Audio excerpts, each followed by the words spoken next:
प्रणाम करना है। सबसे पहले परमात्मा के नाम पे जयकार लगाएंगे, उसके बाद सत्संग शुरू करेंगे। बोलिए परमपिता परमात्मा की, सदगुरु बंदी छोड़ कबीर साहिब की, सभी संतों की, सभी भक्तों की, आज के आनंद की, सकल हंस को बंदगी साहेब बंदगी सत्ता। तो आज आगरा में परमात्मा के मूल ज्ञान का प्रचार किया जा रहा है। बड़े भाग होते हैं उन जीवों के जो इस मूल ज्ञान को सुन पाते हैं,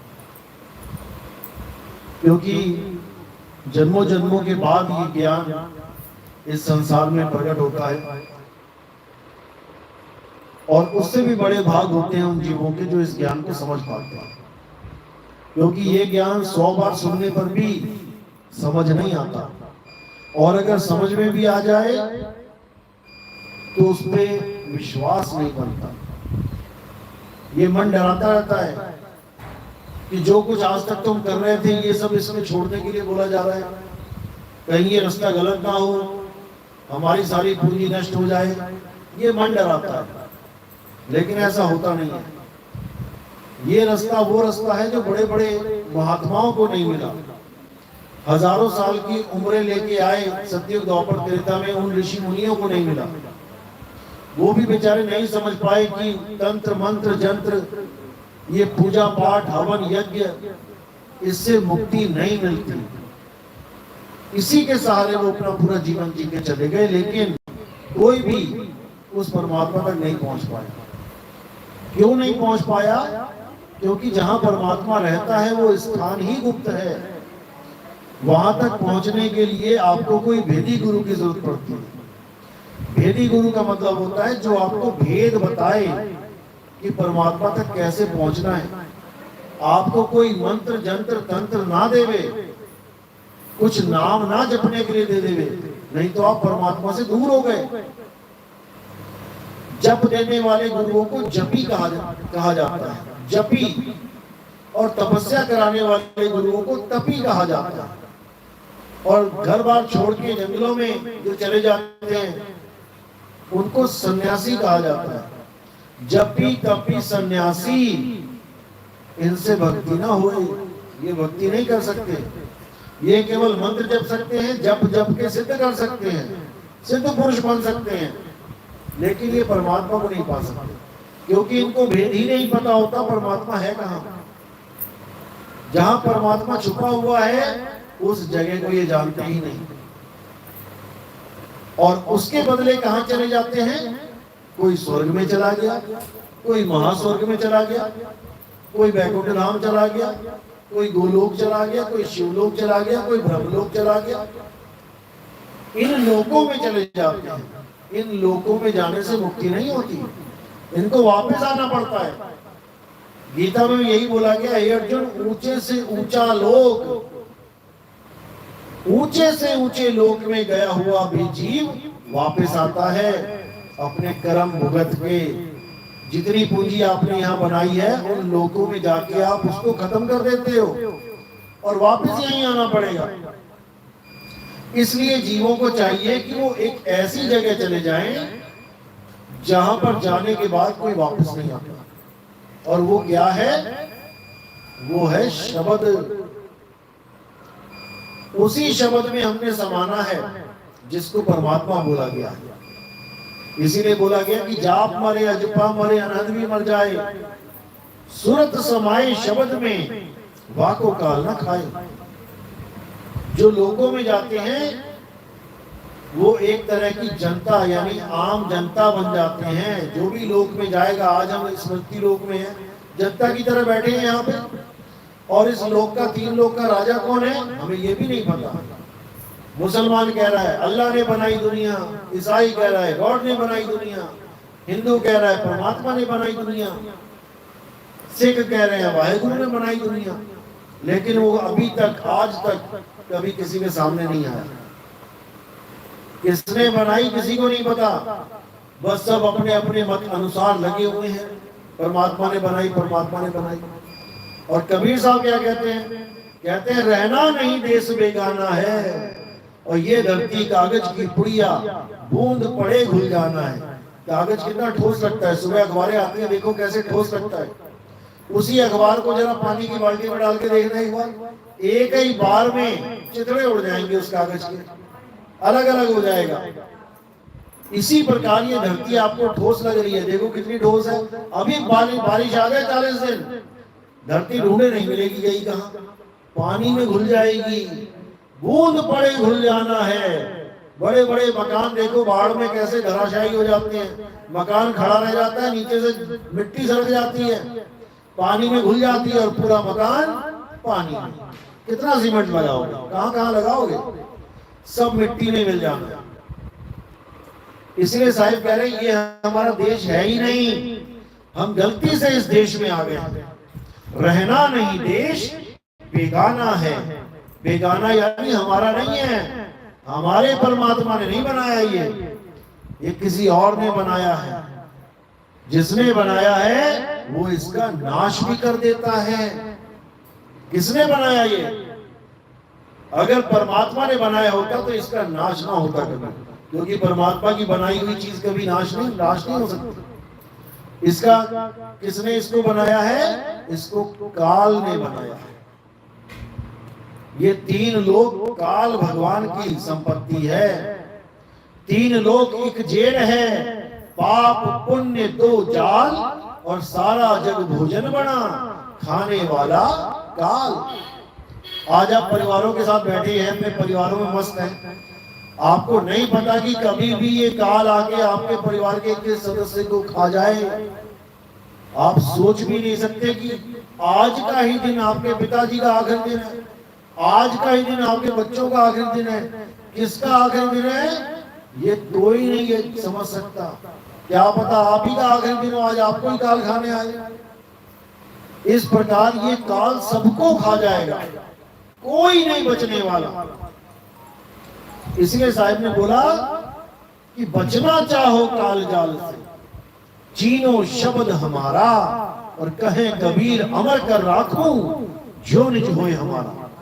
काल जाल से बचना है तो हमें शब्द को जीना पड़ेगा। शब्द क्या है? जो गुरु हमें ज्ञान देता है उसी ज्ञान को शब्द कहते हैं। अब जिसको मिल गया 52 अक्षरी वाला गुरु, वो दे देगा 52 अक्षरी नाम, हिंदी के नाम, पंजाबी के नाम, उर्दू के नाम, अंग्रेजी के नाम। जैसी भाषा का गुरु और जैसी भाषा का चेला होगा वैसी भाषा का नाम पकड़ा दिया जाएगा। और तुम्हें लगेगा हमें तो गुरु जी ने बहुत अच्छा नाम दे दिया, अब हम घर जाके जपेंगे इसे। अच्छा नाम नहीं दे दिया, तुम्हें बर्बाद कर दिया उस गुरु ने। तुम्हें काल के हाथों में सौंप दिया कि ले भाई ये तेरा पक्का हो गया जी, पेट भर अपना। क्योंकि काल तो सबको खाएगा। कहीं भी एक्सीडेंट होता है, अखबारों में क्या लिखा जाता है? 4 लोग काल के ग्रास हो गए, 4 लोग काल के मुंह में चले गए। कौन है ये काल जो सारी दुनिया को खाता है फिर भी उसका पेट नहीं भरता है? रोज मौत, रोज मौत। और उस काल से बचाने के लिए औरतें करवा चौथ रखने लग जाती हैं कि करवा चौथ रख ले तो हमारा पति बच जाएगा। और करवा चौथ वाले दिन ही जाके देख लेना, उससे अगले दिन जाके देख लेना हॉस्पिटलों में कैसे मौतें हो रही हैं। अब उन लोगों को जाके पूछो, उनकी बीवियों को, कि जो बंदा मरा उसकी बीवी को पूछो जाके, तुमने करवा चौथ क्यों नहीं रखा था कल? तो क्या बोलेगी? बहन मैंने तो रखा था, लेकिन अब आई को कौन टाल सकता है? जब आई को टाल नहीं सकता तो किस भरम जाल में फंसे हो कि तुम्हारे करवा चौथ रखने से तुम्हारा पति बच जाएगा? जब खुद ही जानती हो कि आई को नहीं टाल सकता तो ये पाखंडवाद क्यों? बस अपने मन को तसल्ली देने के लिए और लोक लाज के लिए कि कहेंगे देखो जी नई नई शादी हुई है, इसने करवा चौथ नहीं रखा, ये अपने पति को प्यार ही नहीं करती। जो प्यार करती है वो बचा लेंगी क्या? कोई नहीं बचा सकता। और अगर करवा चौथ से ही बचना होता तो मुसलमानों के तो रोज ही पति मर रहे होते। करवा चौथ नहीं रखा, अगले दिन पति खत्म, सारे मर गए होते। ये सब पाखंडवाद है, ये सब भरमजाल है, जिसमें हमें अच्छी तरह उलझा दिया गया। किसने उलझाया? ब्राह्मणों ने उलझाया। क्योंकि ब्राह्मण ना तो रिक्शा चलाते थे, ना किसानी करते थे, ना कोई काम धंधा करते थे। उनके पास एक ही चीज थी, कर्म कांड। लेकिन कर्म कांड को कौन माने? कोई नहीं मानता था पहले। सब वेदों के पुजारी थे। हमारे जितने ऋषि मुनि, यहां तक कि रावण भी वेदों का पुजारी था। वेद कंठस्थ थे उसको, और वेदों में कहीं पर भी किसी देवी देवता को पूजने का जिक्र नहीं था। वहां पर यह बोला गया, न तस्य प्रतिमा अस्ति, परमात्मा का कोई स्वरूप नहीं है, परमात्मा की कोई प्रतिमा नहीं है। लेकिन फिर भी वो राजाओं की तरह सब पे शासन करता है। उसको राजा बोला गया। कई लोगों ने उस राजा वर्ड को उठा के बोल दिया, देखो राजा लिखा है, यानी वो आदमी की तरह है। अरे आदमियों का राजा आदमी है तो जानवरों का राजा शेर है, फिर तो परमात्मा शेर जैसा होता। लेकिन अपनी अपनी बुद्धि लगा के लोगों ने इसका विस्तार कर दिया, इस पाखंडवाद। तब ब्राह्मणों ने क्या किया? ब्राह्मणों ने लोगों को मूर्ति पूजा में उलझाया, पत्थरों में उलझाया। क्यों उलझाया? क्योंकि वो उनका काम है, उनका कर्म है। आप चमड़े के जूते पहनते हो, लेकिन जिस देश में चमड़े के जूते पहनना अलाउड ही नहीं है, वहां तुम क्या कर लोगे? एक जूता न बेच पाओगे। इसके लिए तुम्हें कोई ना कोई जुगत लगानी पड़ेगी, तुम्हें कुछ ना कुछ भरमाना पड़ेगा लोगों को। तुम्हें कहना पड़ेगा, भले तुम ना पहनो, लेकिन चमड़े के जूते घर में रखने से सुख शांति आती है। अब जो बेचारा दुखी है वो कहता है, यार सच में क्या, चलो करके देख लेते हैं। बिक गया ना जूता, जूता बिक गया। कहते गंजे को कंघी बेच के आओ, जिसके बाल नहीं है उसको कंघी कैसे बेचोगे? लेकिन जो जुगत लगाते हैं वो कंघा भी बेच आते हैं। क्या कहते हैं वो? कहते हैं जी इस कंघी से जब आप खुजाओगे ना, आपको बहुत मजा आएगा। कंघी से खुजाते हैं कई लोग। अब भले बाल सिर पे नहीं है, लेकिन खुजली के लिए ले ली, जुगत लग गई, कंघी बिक गई। इसी प्रकार ब्राह्मणों ने भ्रम फैला दिया कि तुम रोज उठ के भगवान के यानी पत्थर की पूजा नहीं करोगे तो तुम नरक में जाओगे। अब डर के मारे जो अज्ञानी जीव थे, उन्होंने उस पत्थर को घर में रख लिया। कोई खुद चल के नहीं आए भगवान तुम्हारे घर कि कोई कहे कि नितिन दास भगवान के खिलाफ बोल रहा है। तुम खुद लेके आए हो, आज भी लेके आते हो। दुकानों पे जाते हो, कितने की मूर्ति है जी? 100 रुपए की। नहीं नहीं नहीं, 80 की दे दो जी।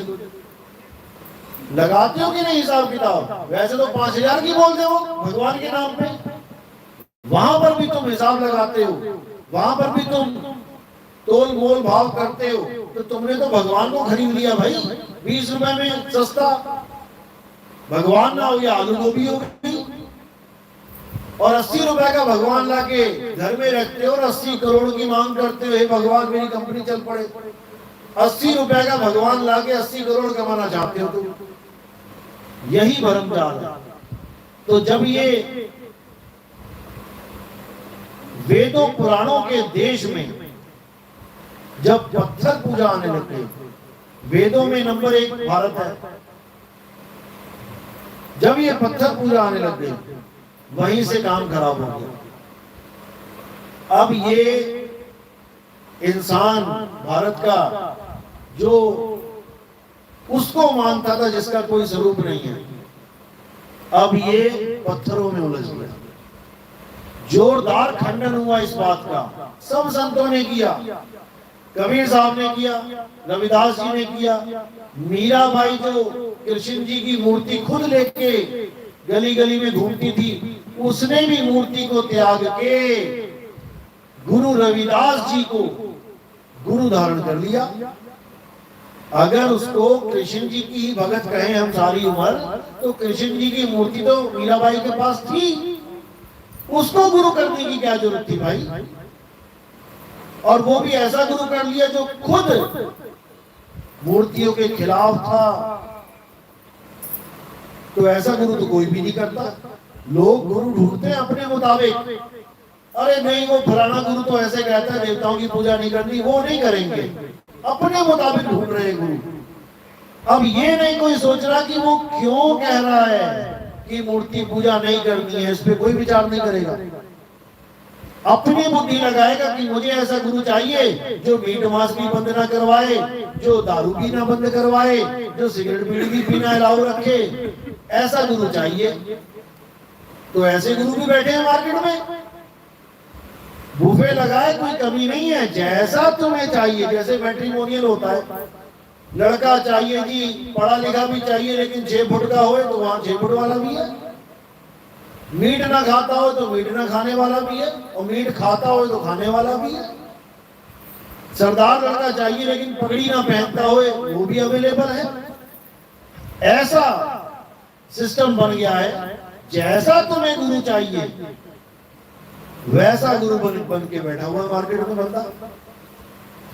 लेकिन इससे बात नहीं बनेगी। साहिब ने बोला पाथर पूजे हरि मिले तो मैं पूजू पहाड़। अगर पत्थर पूजने से हरि मिल जाए तो पहाड़ पूजेंगे बड़ा वाला, छोटा क्यों पूजे? और वासे ये चाकी वाली पीस गाए संसार। अगर पत्थर ही पूजना है तो चक्की की पूजा करो, जिससे तुम आटा पीस के अपने बच्चों को पाल रहे हो। लेकिन नहीं समझ में आता लोगों की। अब कई सवाल करते हैं कि जी हम गुरु धारण करना, लेकिन हम ऐसा गुरु धारण करना चाहते हैं जो देवी देवताओं की पूजा करता हो। भाई फिर गुरु बनाने की जरूरत क्या है? पंडित जी के पास जाओ ना, किसी भी मंदिर में जाओ, पंडित जी बैठे हैं, मूर्ति पूजा कर रहे हैं, भगवान की पूजा कर रहे हैं, आपको भी मंत्र दे देंगे। पंडित जी को क्या मंत्र कम पता है क्या? भगवानों के नाम पंडित जी को कम पता है क्या जो तुम गुरु ढूंढ रहे हो? पंडित जी के पास जाओ। और जो गुरु गुरु बन के बैठे हैं लेकिन काम पंडितों वाला कर रहे हैं, वो भी गुरु कहलाने लायक नहीं है। वो गुरु नहीं है, वो पंडित जी ही हैं। बस अब मंदिर छोड़ के, क्योंकि मंदिर में कितने लोग आएंगे ज्यादा से ज्यादा? भाई मंदिर भर जाएगा, पूरा दिन भी भरे रहे तो 2000, 5000, 10,000 से ज्यादा तो नहीं हो सकते। एक पंडित एक मंदिर कितना बड़ा बना लेगा? लेकिन गुरु बन के लाखों लोगों का शोषण किया जा सकता है, और कर भी रहे हैं लोग। हैरानी होती है कि गुरु में और पंडित में फर्क ही नहीं रखा। और कबीर साहब क्या कहते हैं? ब्राह्मण गुरु है जगत का, संतन का गुरु नाही। ब्राह्मण गुरु है जगत का, जो भोले जीव है जगत में, जो भटक रहे हैं बेचारे, जिनको पत्थर पुजवा लो, गोबर पुजवा लो, गोबर की भी पूजा करने लग जाते हैं। कुछ भी पुजवा लो, तुलसी पुजवा लो, पीपल पुजवा लो, चूहे पुजवा लो, सांप पुजवा लो, कुछ भी पुजवा लो भगवान के नाम पे, सब कुछ पूजने को तैयार है। ऐसे लोगों का गुरु होता है ब्राह्मण। ब्राह्मण गुरु है जगत का। अरे संतन का गुरु नहीं, संतन का गुरु ब्राह्मण नहीं होता, और ना ही विवेकी पुरुषों का गुरु ब्राह्मण होता है। विवेकी पुरुषों का गुरु कौन होता है? शब्द गुरु। विवेकी पुरुष तो देही को भी गुरु नहीं मानते। देही तो एक माध्यम है ये ज्ञान देने का।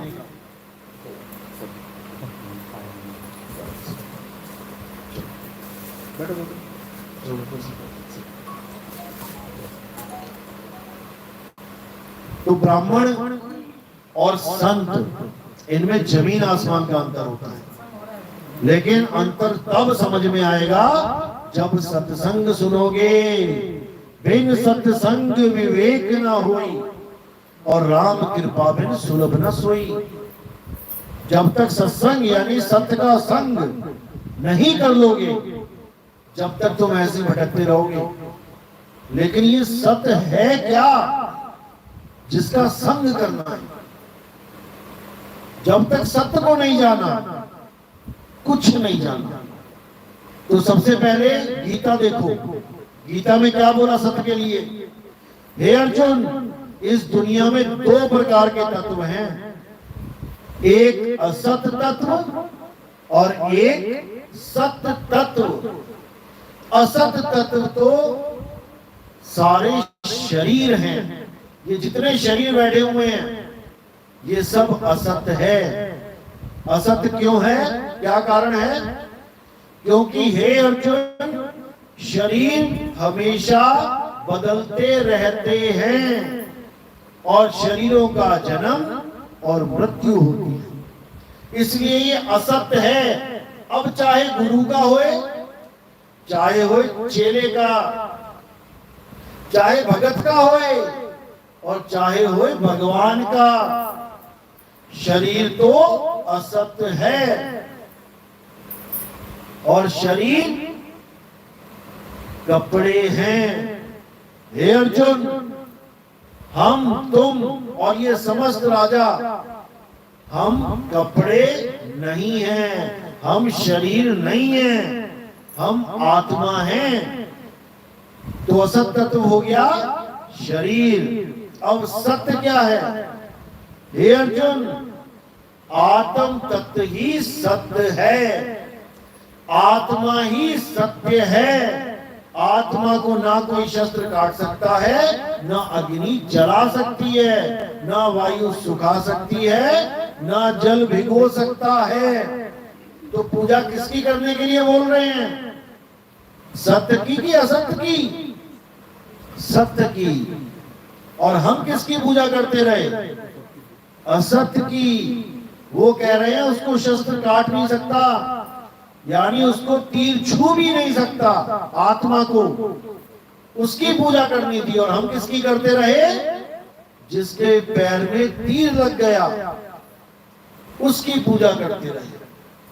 कृष्ण जी के कैसे शरीर छोड़ा उन्होंने? क्या हुआ था? पैर में तीर लगा था। राम जी ने शरीर कैसे छोड़ा? सरयू नदी में जल समाधि लेके जल ने शरीर को गला दिया। तो पूजा किसकी करनी थी? आत्मा की, जिसको जल गला नहीं सकता। और हम पूजा किसकी करते रहे? शरीर की, जिसको जल ने गला दिया, तीर ने छेद दिया। इसीलिए कृष्ण जी की बात कोई नहीं समझ पा रहा है आज। क्यों? क्योंकि सत्य बताने वाला नहीं मिल रहा। जो भी मिलता है झूठ पे झूठ, झूठ पे झूठ बता के माया इकट्ठी करके चले जाते हैं। आज एक टीवी खोल के देखो, आज यूट्यूब खोल के देखो, कितने लोग कृष्ण लीला सुना रहे हैं तुम्हें। क्या तुम्हें कृष्ण लीला नहीं पता आज तक? कितने लोग राम जी की लीला सुना रहे हैं, क्या तुम्हें राम लीला नहीं पता आज तक? गीता का पाठ करने वाले कितने बैठे हैं? 7 दिन का पाठ होता है गीता का। 7 दिन में पता नहीं कितनी बार आत्मा आत्मा आत्मा कर देते हैं, क्योंकि लिखा उसमें आत्मा आत्मा करने के बाद अंत में क्या करते हैं? शरीर की ही पूजा करवा के, चंदा चढ़वा के, पैसा चढ़वा के चले जाते हैं। अब कहां गई आत्मा? अब कहां चली गई तुम्हारी आत्मा? अभी तक तो कह रहे थे कि आत्मा अजन्मा है, नित्य है, शाश्वत है। उठा के शरीरों की पूजा करवा के चले गए। शरीर भी पूजा में तब कहूंगा अगर स्वयं नारायण सामने खड़े हो, आप सामने खड़े हो और आपकी एक मूर्ति सामने खड़ी है, उसमें फर्क है कि नहीं? अंबेडकर जी सामने खड़े थे, भाषण दे रहे थे, और आज अंबेडकर जी की मूर्ति कहीं लगी है, फर्क है कि नहीं? जिंदा अंबेडकर के गले में माला डालना और अंबेडकर जी की गले में, मूर्ति के गले में माला डालना फर्क है कि नहीं? अगर जीवित शरीर खड़ा है नारायण का तो उसको माला डाल सकते हो, क्योंकि शरीर जीवित है, क्योंकि आत्मा वहां पर है, आत्मा की वजह से ही जीवित है। और अगर वहां पर मूर्ति को माला डाल रहे हो तो कहां का विवेक है भाई? एक जगह भी दिखा दो, गीता में कहीं लिखा हो कि मेरे शरीर की पूजा करो या मेरी मूर्ति की पूजा करो, एक जगह भी नहीं लिखा।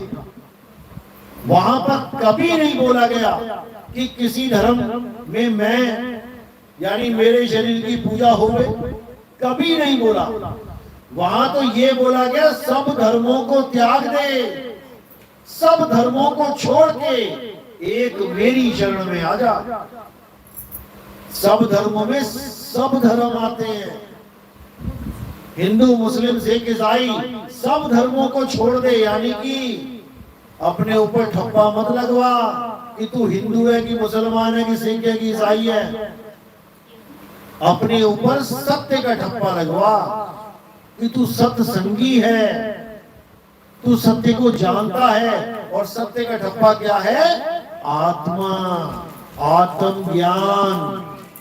आत्म ज्ञान के बिना ना तो तुम कृष्ण जी के पुजारी हो, ना राम जी के पुजारी हो, ना अल्लाह के पुजारी हो, ना वाहिगुरु के पुजारी हो, और ना ही तुम कबीर पंथी हो।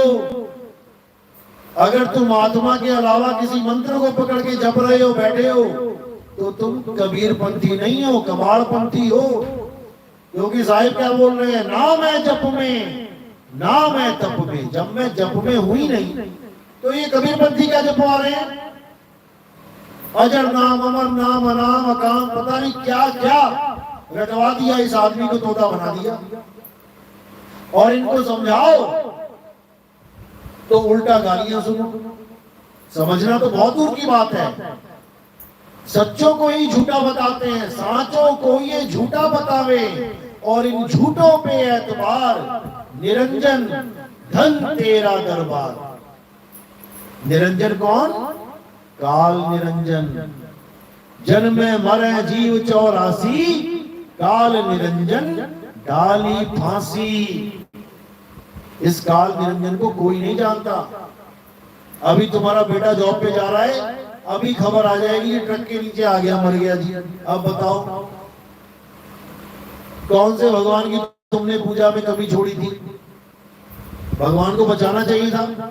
जब हाथी को बचाने आ गए मगरमच्छ से, तो हम तो फिर भी आदमी है भाई, हमें क्यों नहीं बचा रहे?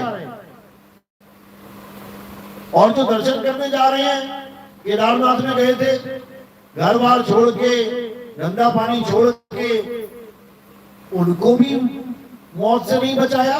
अरे उनको तो बचा लेते।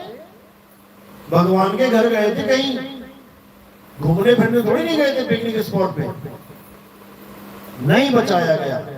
नैना देवी में भगदड़ मच गई, कितने लोग मारे गए। भगवानों के घर में ही जब तुम सेफ नहीं हो, तो इस काल की नगरी में कहां सेफ रहोगे? इन गांवों में, इन शहरों में। लेकिन किसी को समझ में नहीं आ रहा, बस एक एक दिन काटते चले जा रहे हैं। और साहिब कह रहे हैं ये अनमोल है, मानुष जन्म अनमोल है। और मिले न बारंबार, तरवर जो पत्ता गिरे बहुर न लागे डार। एक बार पत्ता गिर गया, अब पता नहीं कब नंबर लगेगा उसका दोबारा। ऐसे ही एक बार इंसानी चोला तुम्हारा हाथ से निकल गया, अब पता नहीं तुम्हें कुत्ता, बिल्ली, हाथी, घोड़ा, बंदर क्या बना के घुमाएंगे। ऐसी बंदूकें निकाल निकाल के लोग मारेंगे, भगाएंगे तुम्हें, हालत खराब हो जाएगी। इसलिए इंसानी जन्म की कदर करो। परमात्मा ने बुद्धि विवेक केवल इंसानों को दिया है। भैंस के पानी में जो पानी पीती है भैंस, उसमें एक मुट्ठी रेत डाल देना, रेता या बजरी डाल देना, वो पी जाएगी। उस बाल्टी में तुम बजरी डाल देना, 2 4 5 कंकड़, वो पी जाएगी पानी ऊपर ऊपर से सारा।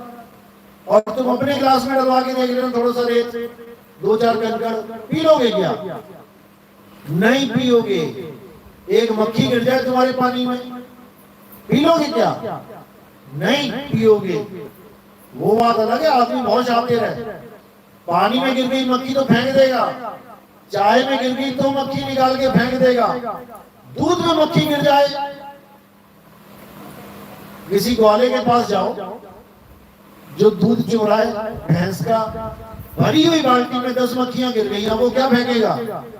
दूध फेंकेगा कि मक्खी? मक्खी फेंकेगा, दूध नहीं फेंकेगा, क्योंकि बुद्धि है उसके पास। और तुम लगा लो तुम्हारे घी में, 2 किलो घी में तुमने घी बनाया, उसमें मक्खी गिर गई, तुम घी फेंक दोगी 2 किलो? तुम भी मक्खी निकाल के फेंकोगी। ये विवेक है। पानी फेंक दिया क्योंकि दोबारा मिल जाएगा, फ्री का मिल रहा है यहाँ पे। घी नहीं मिलेगा 1000 रुपए का। ये विवेक है। ये विवेक बार बार नहीं मिलेगा। इसीलिए इंसानी चोला मिलता है ताकि आप विवेक के द्वारा परमात्मा के सच्चे नाम का सिमरन करो और निकलो यहां से। लेकिन कब निकल पाओगे? जब तुम्हें गुरु भी विवेकी मिल जाए। अब अंधे को अंधा मिला, राह कौन बताए? चेला भी अंधा, गुरु भी अंधा, दोनों को लागा पेट का धंधा। चेला गुरु के पास गया है कि चलो संगत मिलेगी, मैं बिजनेसमैन हूं, थोड़ा सा मेरा बिजनेस बढ़ जाएगा, गुरु भाई के नाते लोग मेरी दुकान पे आएंगे। और गुरु देख रहा है चलो चेले बढ़ गए, मैं भी कोई प्रोडक्ट निकाल दूं, हल्दी, नमक, धनिया, च्यवनप्राश, देसी घी। ऐसा ऐसा हाल हो गया गुरुओं का कि कंपनियों से देसी घी खरीद रहे हैं और उसमें बाहर का कवर अपना लगा रखा है। 100 रुपए सस्ता खरीदते हैं और बिजनेस कर रहे हैं, ये बोल के कि हमारा देसी घी है। ऐसे भी गुरु बैठे हैं। दोनों को पेट का धंधा, ये भगवान को धंधा बना लिया इन लोगों ने। लेकिन जो विवेकी गुरु होता है वो इन चीजों से न्यारा होता है। वो केवल तुम्हें एक ही चीज बताने आता है कि शब्द है क्या, जिस शब्द में तुमने समाना है। भगवान का नाम है क्या, जिस नाम से तुम्हारा कल्याण होना है। जो नाम तुम अभी जप रहे हो, राम राम राम, कृष्ण कृष्ण, राधे राधे, अल्लाहु अल्लाहु, वाहिगुरु वाहिगुरु, कबीर कबीर, ये सब नाम तब बने हैं जब इंसान ने लिखना पढ़ना सीख लिया। का खा गा ABCD ये लिख लिए उसने। जब आदि मानव था तब लिखना बोलना भी नहीं आता था, तब भगवान का नाम कौन सा था? आज तो पढ़ लिख लिया इसलिए भगवान के नाम लेके बैठा है। कोई राम जप रहा है, कोई अल्लाह, कोई वाहिगुरु, केवल इन अक्षरों की वजह से। जब अक्षर भी नहीं थे तब क्या था? जब आदमी भी नहीं था तब क्या था? आज आदमी को निकाल दो इस दुनिया से, भगवान के नाम भी निकल जाएंगे। आदमी के अलावा बता दो कौन सा जानवर भगवान के नाम जप रहा है? कौन सा जानवर बातें कर रहा है भाषाओं में, हिंदी, पंजाबी, उर्दू में? आदमी को खत्म कर दो, इस पूरी दुनिया से भगवान का नाम मिट जाएगा, लेकिन भगवान नहीं मिटेगा। परमात्मा के नाम मिट जाएंगे लेकिन परमात्मा नहीं मिटेगा, क्योंकि परमात्मा स्वयं नाम है। स्वयं नाम है। और राम से बड़ा राम का नाम। और कौन सा नाम? ये 2 अक्षर वाला, रा और मां। किसी ने कहा भाई ये पर्ची ले जा, पूरी मार्केट में कहीं पर भी दे देना और खाना खा लेना, बस इस पे मेरा नाम लिखा है, चिंता मत करना। किसी बंदे ने बोला कि मेरा नाम लिखा है पर्ची पे, तू कहीं भी चला जाना, इस मार्केट में मेरा नाम चलता है, बस तू पर्ची दिखा देना, तुझे खाना दे दिया जाएगा। अब ये बात समझ में आ गई कि उस आदमी का इतना नाम चलता है कि कहीं पर भी उसके नाम को भी कोई अनदेखा करने वाला नहीं है। अब राम जी की बात करते हैं। राम जी समुद्र के सामने खड़े रहे कि मुझे रास्ता दे दो। रामायण में कितने दिन खड़े रहे? कितने दिन? कुछ पता है? 3 दिन बताते हैं। 3 दिन तक अरदास करते रहे कि हे समुद्र देव मुझे रास्ता दे दो। मैं लंका में जाना चाहता हूं, मुझे रास्ता दे दो। शिव जी के शिवलिंग की भी पूजा कर डाली। पता है ना, एक फोटो आती है कैलेंडर में, राम जी शिवलिंग की पूजा कर रहे हैं। किस लिए कर रहे हैं? ताकि समुद्र रास्ता दे दिया समुद्र ने रास्ता। क्या समुद्र ने रास्ता दे दिया था? नहीं दिया। जो स्वयं समुद्र के सामने चले गए और उनके जाने के बाद भी उनको रास्ता नहीं दिया जा रहा, तो क्या उनका नाम पत्थर पे लिख के समुद्र उसका उन पत्थरों को तैरने देगा? जब स्वयं राम जी पहुंच गए वहां पे, जैसे किसी ने कहा था कि ये पर्ची ले जा मेरे नाम की, तो कहीं भी जाएगा ये पर्ची चल जाएगी। पर्ची छोड़ो, बंदा खुद पहुंच गया, उसकी अरदास रिजेक्ट कर दी गई, तो वो पर्ची क्या करेगी? जब आदमी खुद मार्केट में पहुंच गया, उसको खुद नहीं खाना खिलाया किसी ने, उसके नाम की पर्ची चलेगी क्या कहीं पे? इसके पीछे गुप्त भेद हैं। ये पत्थर क्यों तैरे? राम के नाम से नहीं तैरे। नल और नील नाम सुना है? नल और नील कौन थे? राम जी की सेना में थे। उनको वरदान था कि जो भी चीज तुम समुद्र में फेंकोगे, पानी में फेंकोगे, वो डूबेगी नहीं। तो उनसे, उनके हाथों से ये पत्थर फेंकवाए गए थे ताकि वहां पे पुल बन जाए। तो पत्थर राम के नाम से नहीं तैरने लगे थे, पत्थर तैर रहे थे नल और नील के हाथों की वजह से। और किसने दिया था ये वरदान? किसने दिया था? सपने में भी नहीं पता लग सकता कि कौन है ये वरदान देने वाला। जिस दिन ये पता लग गया ना कि ये वरदान किसने दिया था, उस दिन सब कुछ भूल जाओगे। तब समझ में आएगा कि ये कोई और ही है जो गुप्त रूप से सबका भला करता है। वो सामने नहीं आता कभी किसी के। सामने देवी देवता आ जाते हैं, सामने भूत प्रेत आ जाते हैं, सामने पितर आ जाते हैं, लोगों के सपनों में आ जाते हैं, लेकिन वो कभी सामने नहीं आता। वो, उसको वाहवाही की जरूरत है ही नहीं। वो ऐसा है। और उसका भेद कब पता लगता है? जब कोई भेदी सतगुरु तुम्हारे जीवन में आए, तब वो समझाता है कि वो परमात्मा को कैसे पाया जाए। क्योंकि जहां वो छुपा है उस जगह को तुम कभी ढूंढते ही नहीं, और वो जगह है तुम्हारे पास। वो को कहां ढूंढे रे बंदे, मैं तो तेरे पास में। अब क्या है वो पास? जब ये समझ में आ जाएगा आपके, तब आप बाकी जगह ढूंढना छोड़ के केवल उसी जगह ढूंढोगे, तब वो चीज मिलेगी। मोबाइल रख दिया आपने अलमारी में और ढूंढ रहे हो तुम दूसरे कमरों में, नहीं मिलेगा। वस्तु कहीं ढूंढे कहीं, और कैसे लागे हाथ, गुप्त वस्तु तब मिले, भेदी लीजिए साथ। अरे भेदी लीना साथ में, दीनी वस्तु लखाए, कोटि जन्म का पंथ था, पल में पहुंचा जाए। करोड़ों जन्म लग जाएंगे उस परमात्मा को ढूंढने में, लेकिन अगर गुरु मिल गया तो एक पल में तुम्हें पता लग जाएगा मेरा परमात्मा है कहां, मैं ढूंढूं कहां। और जब ढूंढना शुरू करोगे तब अपने आप उसके पास पहुंच जाओगे। तो वो परमात्मा कहां रहता है?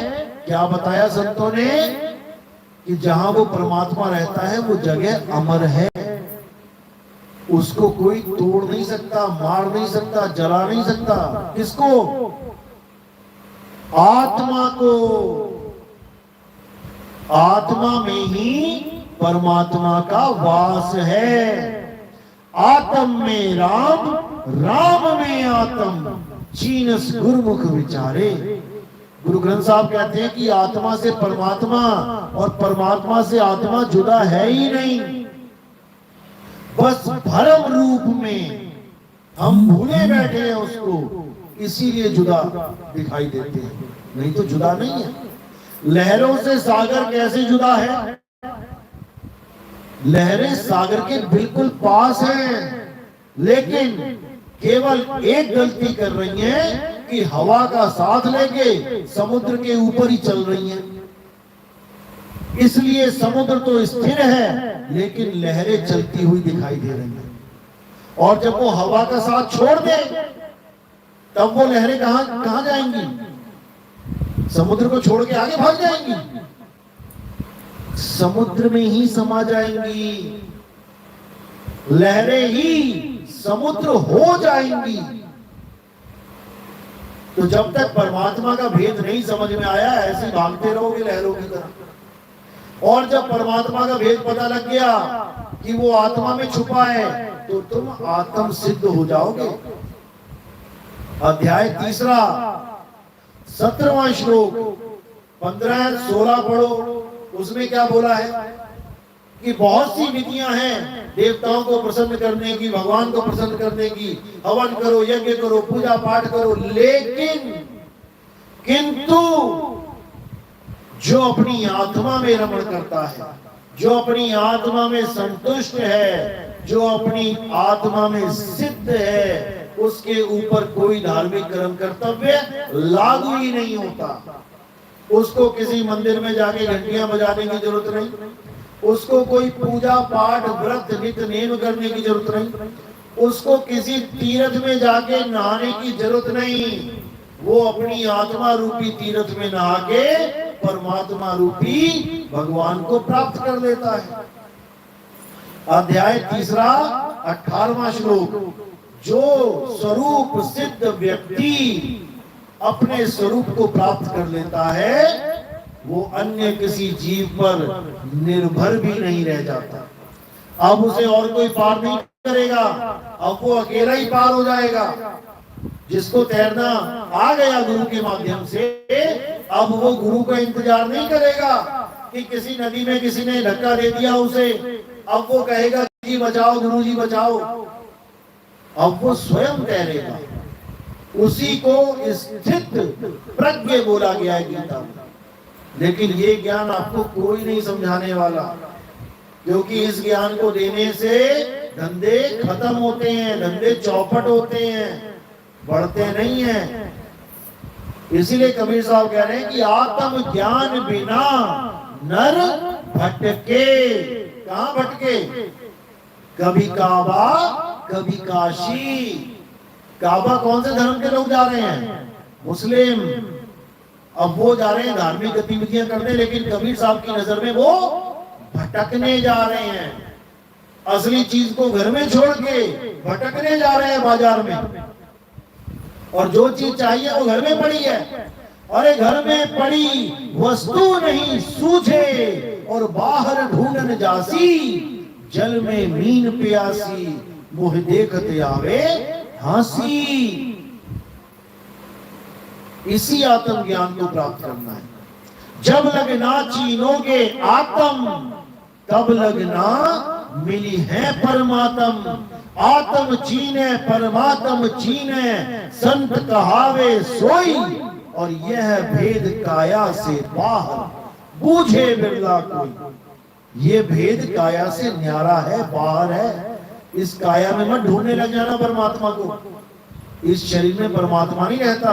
कौन है इसमें? संतों तन खोजा मन पाया। इसमें मन बैठा है छुप के।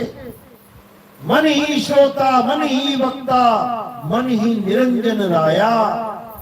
मन ही निरंजन है, काल भगवान है, और ये सबके अंदर बैठा है, सबको नाच नचा रहा है, लेकिन कोई इसको समझ नहीं पा रहा। सब सोच रहे हैं कि हमारी मुक्ति हो जाएगी, हमें भगवान का नाम मिल गया। ये तुम्हें मन ने चक्कर में डाल दिया है।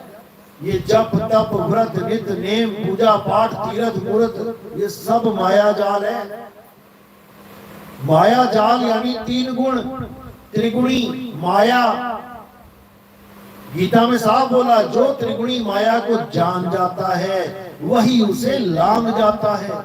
जो त्रिगुणी माया को ही नहीं जानता, वो उसे लांगेगा कैसे? क्या है त्रिगुणी माया? रजोगुण, सतोगुण, तमोगुण। यानी पैदा होना, पलना और नाश हो जाना, ये 3 गुण की माया है। यानी बनना, ठहरना, बिगड़ जाना, सारी दुनिया 3 गुणों में है। मंदिर, मस्जिद, गुरुद्वारे 3 गुणों में है। ये मंत्र, जंतर, तंत्र 3 गुणों में है। ये जितनी मूर्तियां भगवानों की, पत्थर, ये सब 3 गुणों में है। ये तीर्थ मूर्त सब 3 गुणों में है। ये काया भी 3 गुणों में है। पैदा हुई है, पलेगी, नाश हो जाएगी। जो भी 3 गुणों में रह जाएगा, हे अर्जुन, वो कभी मुक्त नहीं हो सकता। 1,84 में जाना ही पड़ेगा। 3 गुणों को लांघने वाला कोई बिरला होगा। और वो क्या करेगा? वो 3 गुणों से ऊपर उठ के आत्म तत्व को जान लेगा, जिसके कारण ये काया चल रही है, ये हाथ उठ रहा है, ये मुंह से अक्षर निकल रहे हैं। उस आत्मा को जानना ही परमात्मा को जानना है। खुद को पाना ही खुदा को पाना है। लेकिन किसी के समझ में नहीं आ रहा है। सब भेड़ चाल में लगे हैं। बहन तू कहां जाती है? मैं तो उस मिशन से जुड़ी हूं, चल मैं भी चल पड़ती हूँ। कुछ तो ऐसे चली जाती हैं। कुछ कहती हैं, बहन तू कहां से जुड़ी है? मैंने तो कहीं से नाम नहीं लिया। अरे चल हमारे यहाँ चल, बाबा जी से मिलवाती हूँ। और क्या कहेगी? घर में सुख हो जाएगा, शांति हो जाएगा, ऐसा हो जाएगा, वैसा। बाबा के अपने घर में सुख शांति ना हो भले। अपनी बहू और अपना बेटा 100 गालियां देते हैं बाबा जी को, तुम्हें सुख शांति दिलवा देंगे। और सबसे बड़ा ड्रामा तो अब चलने लगा है भूत प्रेतों के नाम पे। जिसके नहीं भी भूत है उसको भी भूत बना दो। इतना ज्यादा पाखंडवाद फैल चुका है भगवान के नाम पे कि आप सोच भी नहीं सकते। लोग अपने आप को संत कहला रहे हैं, हम भूत निकाल देंगे, प्रेत निकाल देंगे, और सत्संग करते हैं। और उसके बाद बकरा मुर्गा खाते हैं। ऐसे भी संत बने बैठे हैं, पीर फकीर बने बैठे हैं। और साहिब क्या कह रहे हैं? जो दूसरों की पीर यानी पीड़ा को जानता है, कबीर सोई पीर है, जो जाने पर पीर। और जो पर पीर न जानता, सो कहेगा पीर। जो दूसरे की पीड़ा में खुद को महसूस करे। किसी और का एक्सीडेंट हुआ है, लेकिन खुद पे वो बात लेके आए कि अगर मैं होता वहां पे कितना दुख हो रहा होता, उसको भी उतना ही दुख हो रहा है, उसकी मदद करते हैं। वो है पीर। और जो दूसरों की पीड़ा कोई नहीं जानता, बकरे की गर्दन कटवा दी स्वाद के लिए, ये थोड़ी सी छोटी सी जीभ के स्वाद के लिए। जब नीचे चला गया गले से, कोई स्वाद नहीं, केवल जीभ के स्वाद के लिए बकरा मरवा दिया, मुर्गे मरवा दिए तुमने। फिर कह रहे हैं कि अगर हम इनको ना खाएं तो ये बकरे ही बकरे, मुर्गे ही मुर्गे हो जाएंगे। बताओ, मुर्गों की फैक्ट्रियां लगा रखी हैं। जो मुर्गा 2 महीने 3 महीने में होता है बढ़िया, वो ये 11 दिन में तैयार कर देते हैं।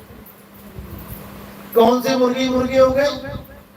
अरे तुम्हें खाने के लिए मुर्गे कम पड़ गए हैं, डुप्लीकेट मुर्गे तैयार करने पड़ रहे हैं। और तुम कह रहे हो हम इनको ना खाएं तो मुर्गे मुर्गे हो जाएंगे। इतना बुरा हाल हो चुका है इंसान का कि क्या बताया जाए। केवल इसीलिए क्योंकि सही मार्गदर्शक नहीं मिल रहा। अगर सही मार्गदर्शन मिल जाए तो किसी की भी बुद्धि में कोई कमी नहीं है। हिंदू, मुसलमान, सिख, ईसाई सब बुद्धि लेके बैठे हैं, बुद्धि चलने लग जाएगी उनकी। लेकिन जितने भी मार्गदर्शक हैं, इन लोगों ने बुद्धि भ्रष्ट कर दी है लोगों की। और ये तभी ठीक होगी जब हम सब एक सत्य को जान लेंगे। और सत्य सबके लिए एक है। ऐसा नहीं है कबीरपंथियों का सत्य कुछ और है, हिंदुओं का सत्य कुछ और है, मुसलमानों का सत्य कुछ और है, ईसाइयों का कुछ और है। अगर तुम्हारा सत्य कुछ और होता तो कहीं और होते तुम, यहां एक ही जगह नहीं होते। अगर तुम्हारा अल्लाह कोई और होता तो तुम्हें ऐसी जगह पैदा किया होता उसने जहां अल्लाह ही वाले मिलेंगे। अगर राम जी ने पैदा किया सबको और कोई मुस्लिम आ गया इस दुनिया में, तो मुसलमान की गलती नहीं है, गलती फिर राम जी की हुई। जब वही पैदा करने वाले तो क्यों मुस्लिमों को पैदा कर रहे हो भाई? अगर गॉड सारी दुनिया को पैदा कर रहा है तो हिंदुओं को पैदा क्यों कर रहा है? क्यों उनको कन्वर्ट करना पड़ रहा है हिंदुओं को? जा जाके तुम सीधे ही ईसाई पैदा कर दो, इन मिशनरियों का कोई काम ही ना रहे इस दुनिया में। क्यों नहीं पैदा कर रहा है गॉड? क्योंकि वो कभी भेदभाव करता ही नहीं है। उसने इंसान पैदा किया है बिना भेदभाव के। किसी भी धर्म में जाके देख लो, माँ के गर्भ से एक नाड़ू लटका होता है ना, नाभि में एक पाइप लगी होती है। किसी भी धर्म वाले की जाके देख लो, सबके पाइप लगा रखी है उसने। किसी का पक्षपात किया क्या कि मैं हिंदुओं के पाइप लगाऊंगा, भोजन जाता रहेगा, मुसलमान तो भूखा ही मरे वहां पे गर्भ में? या मैं मुसलमान बच्चे के लगाऊंगा केवल, ये काफिर है हिंदू, इनको तो गर्भ में ही मर जाना चाहिए। ऐसा तो किसी अल्लाह ने कभी नहीं करा। तो वो कुरान में कैसे बोल सकता है कि काफिरों को मार दो? जो गर्भ में नहीं मार रहा है बच्चों को, पैदा होने से पहले नहीं मार रहा है, वो पैदा होने के बाद कैसे बोल सकता है कि काफिरों को मार दो? काफिर मतलब बुत की पूजा करने वाले। जबकि पहली बुत की पूजा यानी पहली बार शरीर की पूजा किसने कराई थी? अल्लाह ने ही करवाई थी। जब सबको हुक्म दिया आदम को बनाने के बाद, मिट्टी से बनाया था आदम, मिट्टी से बुत बनते हैं।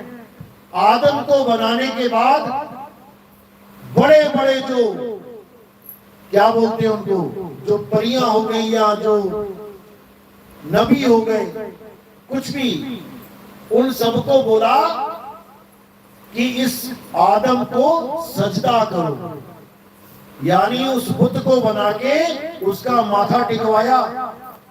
तो पहली बुत परस्ती तो अल्लाह ने करवा दी, लेकिन किसी को नहीं समझ में आ रहा। अब बुत परस्ती काफिर हो गए, और तब किया तब अल्लाह के बंदे हो गए। लेकिन लोग समझ ही नहीं पाए कि अल्लाह ने अगर ऐसा हुक्म दिया तो क्यों दिया? क्योंकि अल्लाह ये कहना चाहता था कि अगर मुझे पाना चाहते हो, मुझे पाना चाहते हो, तो ये जो बुत है, बुत यानी शरीर किसका? आदमी का। इस आदमी के शरीर से ही प्राप्त होगा, इसको सजदा करना पड़ेगा, यानी इसकी कदर डालनी पड़ेगी। इस मनुष्य चोले की, इस मनुष्य चोले से ही अल्लाह मिल सकता है, और किसी चोले से अल्लाह नहीं मिलने वाला है। सबके पास, लेकिन उसको ढूंढ नहीं सकते। इसलिए बोला नर नारी और कीट पतंगा सार शब्द सब ही के संगा। वो परमात्मा सबके साथ है, लेकिन केवल इंसान चोले को ये बख्शिश मिली है कि इसके द्वारा हम उसे प्राप्त कर सकते हैं, नहीं तो नहीं। भूल जाओ। तो इसी को समझना है कि एक सत्य ही हमारा परमात्मा है, ना कि शरीर परमात्मा है। शरीर तो आते जाएंगे, जाते जाएंगे। तो इसी के साथ आज का सत्संग यही समाप्त करता हूं। तो जो नाम दीक्षा वाले हैं, प्रथम नाम दीक्षा वाले हाथ खड़ा करें। ठीक है, आप लोग आगे आ जाएं। और दूसरी दीक्षा वाला कोई है? ठीक है। बोले सतगुरु बंदी छोड़ सतगुरु सत्य कबीर साहिब की सदा ही जय हो। साहिब पंडित की सत्य।